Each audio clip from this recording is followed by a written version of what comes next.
Hi, this is Taryn Grome, editor of Pharma Voice. We met with numerous inspirational thought leaders at this year's DIA annual conference as part of our Editors Take video series. I hope you enjoyed this discussion. In this episode, Taryn meets with Simon J. Griffin, Chief Executive Officer, Lifelines Neurodiagnostic Systems, Inc. Simon, welcome to Chicago in DIA 2017. Well, thank you. I'm very much enjoying it. What are the benefits of adding a cloud-based video EEG component to a trial protocol?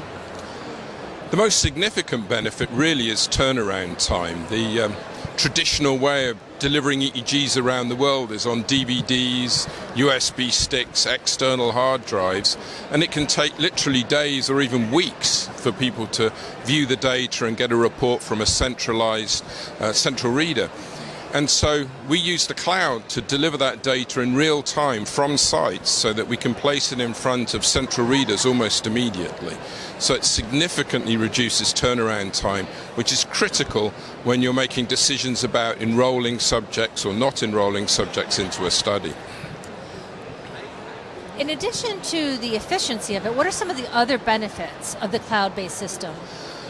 One of the most significant other benefits is the fact that we can remotely monitor the sites. So each site is recording with standardized EEG equipment, and our technical staff, all registered EEG technologists, can view what is taking place anywhere in the world and provide technical oversight to ensure that the quality of recording is of a high standard.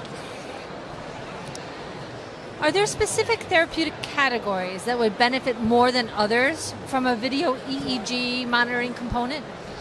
Well, the most obvious ones would be epilepsy, of course. Epilepsy studies are a key component of the work that we do. And I think that's particularly pertinent today because there are so many studies going on, particularly with the pediatrics, neonatal and pediatric applications for epilepsy. But beyond that, though, any compound that crosses the blood-brain barrier has potential to create issues. And so we're finding there's more and more application for EEG in safety studies. So it's not only efficacy, but often safety to ensure that the compound isn't creating other issues with brain activity that would otherwise be missed. The EEG is the only way of picking that up. Can an IEEG cloud strategy help improve the outcome of recruitment and randomization goals? Well, that's a very interesting question because most people don't realize the complexity that goes into recording an EEG. Globally, there are very few standards for the technologists that record these studies. In fact, the United States is one of the few countries that has an EEG registry where technologists are actually trained and certified to perform these studies.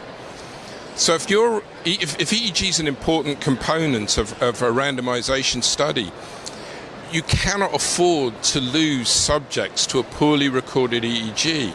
So the technical staff that are overseeing remotely the studies can immediately intervene and can help train and correct technologists in other countries who perhaps have not benefited from the kind of training that folks in the United States would experience. So it really can be the difference between succeeding with a study or failing completely because you're simply unable to get quality EEG recordings to allow appropriate patient selection and randomization.